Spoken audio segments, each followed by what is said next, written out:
The moment that has led to all this, has sparked this, the protest, the change, is obviously the incident with George Floyd. So when you saw what happened, how were you feeling? Oh, just so much pain. The fact that I watched a member of my community treated in that manner, like I watched someone being murdered. I was angry, I was frustrated all at the same time, because I really, in that moment, I heard the cry for his mother. I heard the "I can't breathe." I saw no emotion whatsoever on the officer's face.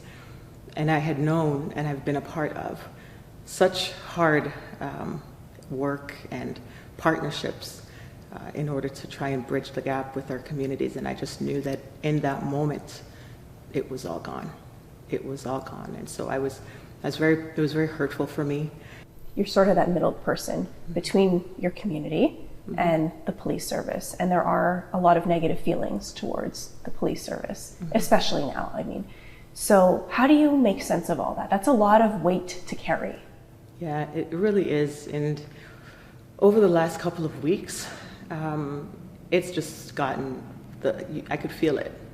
And what I can tell you is this: I don't take the remarks of the protesters or the demonstrators personally. I truly do not. I'm a Black female police officer, and I recognize that the statements that were being made were statements at my uniform and the system and some of the systemic racism that exists. And so I understand that. It's important to know that I share the same pain as the demonstrators. But I also know the goodness of the men and women in this organization and what they are trying to do, because it is felt. It is felt, and there is a cry for it to be fixed. This can't be just a Black police officer to fix this. This can't be a Black community to fix this. Everyone has an equal part and an equal role in this. You know for a fact, because of your ancestors and your family, that there is systemic racism. Without a doubt. And I think that policing institutions more and more are at the place where they can say that. Anti-Black racism is real. Systemic racism is real. And it is here. And it is not just in policing institutions. It's in our education institutions and, quite frankly, in our health institutions. I think when we try, as organizations, to almost deny that exists, I think that is when we really start to take steps backwards, because we are living it. Like, each and every one of us is living in that particular space. And so when we stand together to dismantle anti-Black racism, I think that's when you see communities coming together to say, okay, you do see what we see. Now let's work together to make it happen. On a personal and a professional level, can you be a police officer and also be an activist?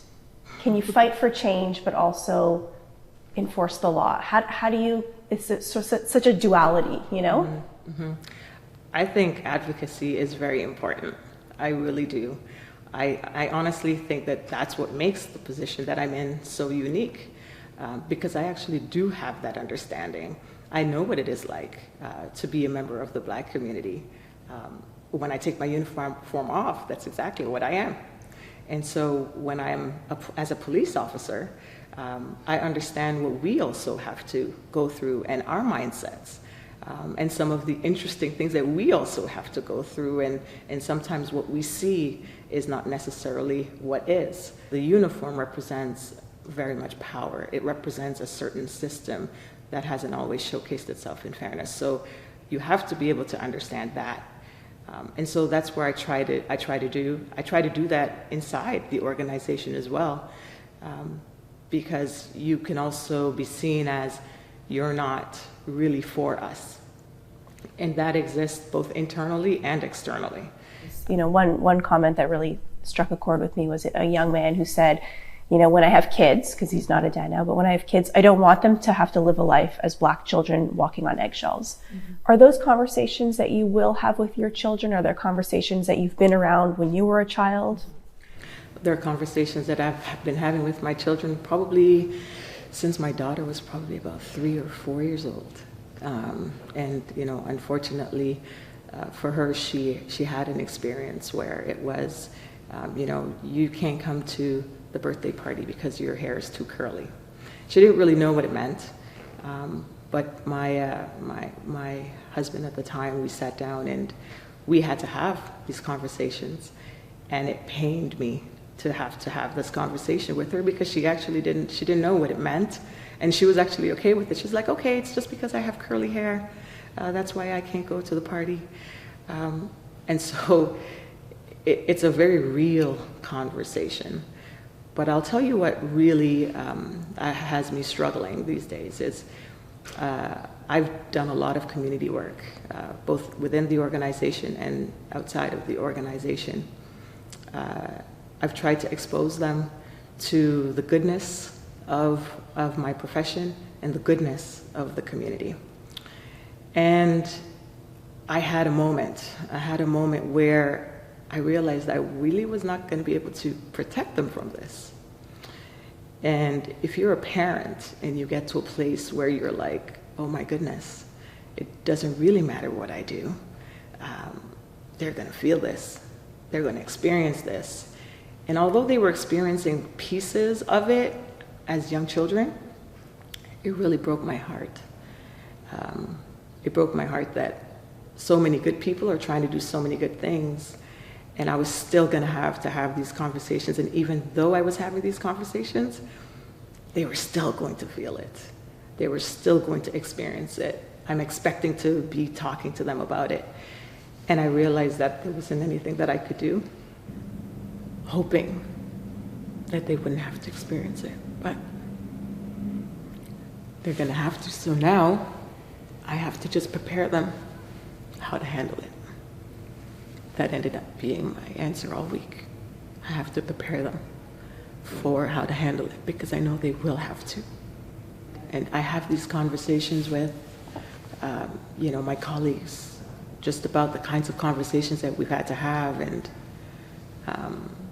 just the fact that, you know, my son, you know, how do you talk to a police officer? What do you say to a police officer? It's second nature for him. He's like 11. You know, it's second nature for him, and it's what mommy does. And it's, you know, you're trying so hard to instill a certain trust, and then in 9 minutes, it's gone. But I'm optimistic. I really am optimistic. And I'm hopeful. And I know we can do so much better. I really do. I know we can do so much better. So I know we can't do it alone. I know that. And so if there was ever a moment in time for us to recommit ourselves and to truly just dismantle some of these systems to show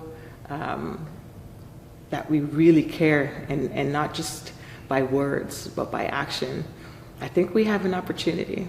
We have an opportunity. We have a moment to seize this time. It's for us to do.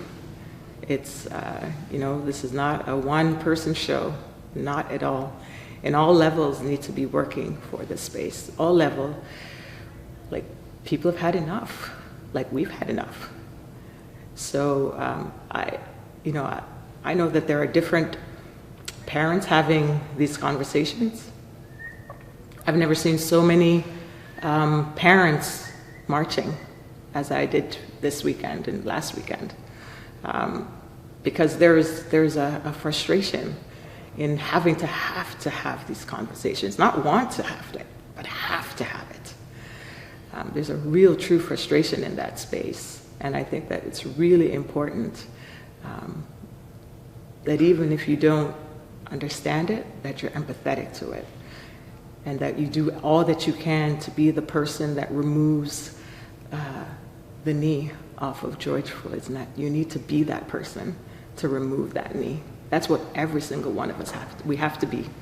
That way it's not on one person. It's not one person carrying it.